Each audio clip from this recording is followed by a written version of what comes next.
აგვისტოში საქართველოში ინფლაცია 4.6%-მდე გაიზარდა, რაც ბოლო 2 წლის განმავლობაში ინფლაციის ყველაზე მაღალი მაჩვენებელია. ამ და სხვა თემებზე რამდენიმე წუთში გიყვებით. საქართველოს ევროკავშირში გაწევრიანებას წევრი სახელმწიფოების მოსახლეობის 46% მხარს უჭერს. ევრობარომეტრის გამოკითხვით მხარდაჭერის ყველაზე მაღალი დონე შვედეთში, ლიეტუვაში, დანიასა და ლატვიაშია. საქსტატის ინფორმაციით მეორე კვარტალში ბიზნეს სექტორის ბრუნვა 12.5%-ით 60.3 მილიარდ ლარამდე გაიზარდა, ბრუნვის 35% აზარტულ თამაშებზე მოდის. ავტობუსის მძღოლებზე მერია ახალ ვაკანსიას აცხადებს. ხელფასი 3.600 ლარიდან 5.000 ლარამდეა. დაინტერესებულ პირებს უნდა გააჩნდეთ სატრანსპორტო საშუალების მართვის უფლების D ან E კატეგორია. საქართველოს ბრიტანულ ვანდერლასტზე ევროპის ყველაზე სასურველ ტურისტულ მიმართულების ნომინაციაზეა წარდგენილი. გარდა ქვეყნისა დასახელებულია ქალაქები თბილისი და ბათუმი. მის მიცემა ვებგვერდზე უკვე დაიწყო.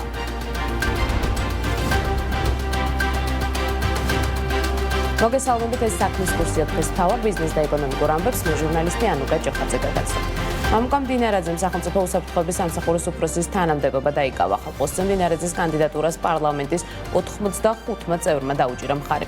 პარლამენტის პლენარულ სხდომაზე კენჭისყრა საკითხის განხილვის გარეშე ჩატარდა. მანამდე მდინარაძეს თავდაცვისა და უსაფრთხოების კომიტეტში მოусმინეს. პარლამენტის უსის უფროს უფლება მოსილებას 6 წლის ვადით ირჩევს.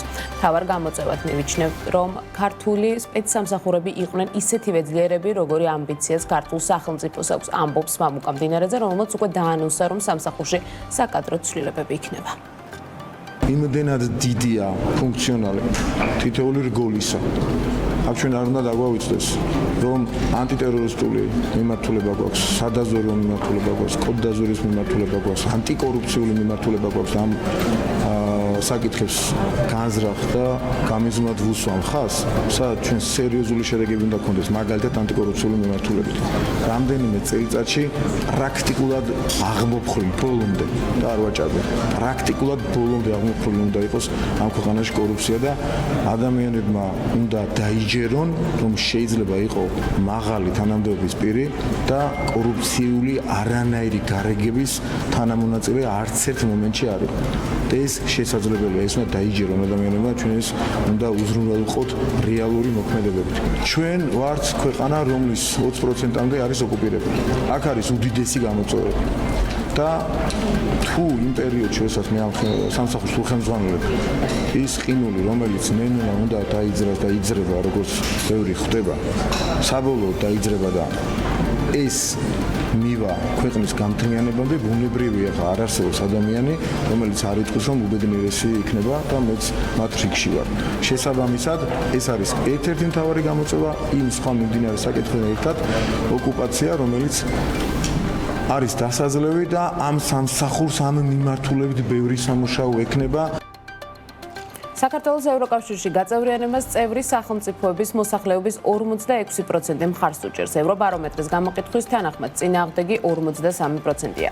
საქართველოს მხარდაჭერის ყველაზე მაღალი დონე შვედეთშია და 71%-ს უდელდება, ლიეტუვაში ეს მაჩვენებელი 62%-ია, დანიასა და ლატვიაში კი 61%. ყველაზე დაბალი მხარდაჭერა საქართველოს წევრობასთან დაკავშირებით ჩეხეთში და ავსტრიაში ორივე შემთხვევაში ეს მაჩვენებელი 29%-ია და ასევე საფრანგეთში, სადაც აღნიშნული მაჩვენებელი 36%-ს უტოლდება. ეროვნულ დონეზე ანალიზი აჩვენებს, რომ 17 წევრ სახელმწიფოში გამოკითხულთა სულ მცირე 50% მხარს უჭერს საქართველოს ევროკავშირში გაწევრიანებას. აღსანიშნავია, რომ 27 წევრი სახელმწიფოდან არც ერთში რესპონდენტებმა საქართველო, კოსოვო და თურქეთი არ შეერჩია ევროკავშირის ყველაზე სასურველ პოტენციურ ახალ წევრებად.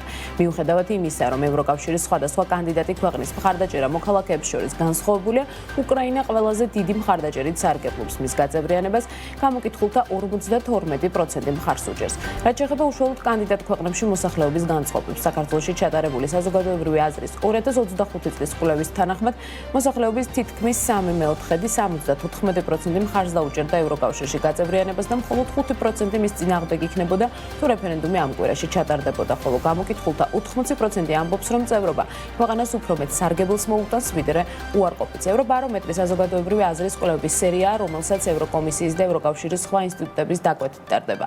საველე სამუშაოები 2025 წლის თებერვლიდან მარტამდე პერიოდში იყო. შესაბამის ეროვნულ ენაზე გამოიკითხა სხვადასხვა სოციალური და დემოგრაფიული ჯგუფების დაახლოებით 26319 რესპონდენტი. საქსტატის მიერ გამოქვეყნებული ანგარიშის თანახმად აგვისტოში საქართველოში ინფლაცია 4.6%-მდე გაიზარდა. ეს ბოლო 2 წლის განმავლობაში ინფლაციის ყველაზე მაღალი მაჩვენებელია. შედარებისთვის ივლისში წლიური ინფლაცია 4.3%-ს შეადგენდა. სტატისტიკის მიხედვით ინფლაციის მატება ძირითადად სურსათის გაძვირებულმა ფასებმა განაპირობა, სადაც ფასი წლიურად 10%-ით არის მომატებული. ყველაზე მეტად ამ ჯგუფში გაძვირდა ხილი და ყურძენი, ასევე ზეთი და ცხიმი, ყავა, ჩაი და კაკაო. ძე, ყველი და კვერცხი. ჯანმრთელობის დაცვის ჯგუფში ფასები მომატებულია 9.3%-ით, ხოლო ალკოჰოლური სასმელები და თამბაქო ამ ჯგუფში ფასები გაზრდილია 4.7%-ით. თბილისის მერია ისტორიულ ავარიულ შენობებს გამოისყიდის. შენობების ჩანაცვლების ახალი პროგრამა 2026 წლიდან დაიწყება. როგორც თბილისის მერმა კახა კალაძემ მთავრობის ხდომაზე აღნიშნა, პროგრამის ფარგლებში მოსახლეობის 100%-იანი თანხმობის შემთხვევაში მუნიციპალიტეტი სრულად გამოისყიდის კერძო მესაკუთრეებისგან ისტორიულ არეალში მდებარე უძრავ ქონებას. მისივე ინფორმაციით, გამოსასყიდი ქონება შეფასდება საბაზრო ღირებულებით, რაც უზრუნველყოფს სამართლიან გამოსყიდვას და მოსახლეობის ეკონომიკური ინტერესების დაცვას. კალაძის განცხადებით, გათავისუფლებული არეალები მომზადდება საინვესტიციო მიზნებისთვის. მუნიციპალიტეტი მოსახლეობის სრული 100%-იანი თანხმობის შემთხვევაში გამოისყიდის კერძო მესაკუთრეებისგან ისტორიულ არეალში მდებარე უძრავ ქონებას. ბევრი არის ადამიანი, ვინც ამბობს, რომ მე ხარ ოდემდე ველოდო, იქ როდესაც პროექტი განხორციელდება, ჩემთვის კარგი იქნება თუ მომცემ სხვა შესაძლებლობას და ვფიქრობ, აღნიშნული გადაწყვეტილება და პროგრამა არის კარგი შესაძლებლობა იმისა, რომ რაც შეიძლება მეტი ასეთი შენობა-ნაგებობა კულტურული მემკვიდრეობის ძეგლი და ისტორიულ არეალში მყოფი შენობები პირველ რიგში დავიცვათ, მოვაწესრიგოთ, განვაახლოთ, რეაბილიტაცია ჩაუტაროთ და ასე შემდეგ. გამოსასყიდი ქონება შეფასდება საბაზრო ღირებულებით, რაც უზრუნველყოფს სამართლიან გამოსყიდვას და მოსახლეობის ეკონომიკური ინტერესების დაცვას.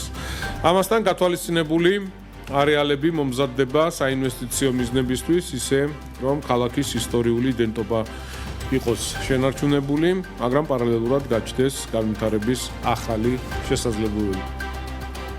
საქმის კურსი 13 საათზე და 40 წუთზე ამით დასრულებული იყო. განახლებული ინფორმაცია 15 საათზე და 30 წუთზე BMG TV-ზე, ხოლო 17 საათზე და 40 წუთზე TV პირველს დაგიბრუნდებით.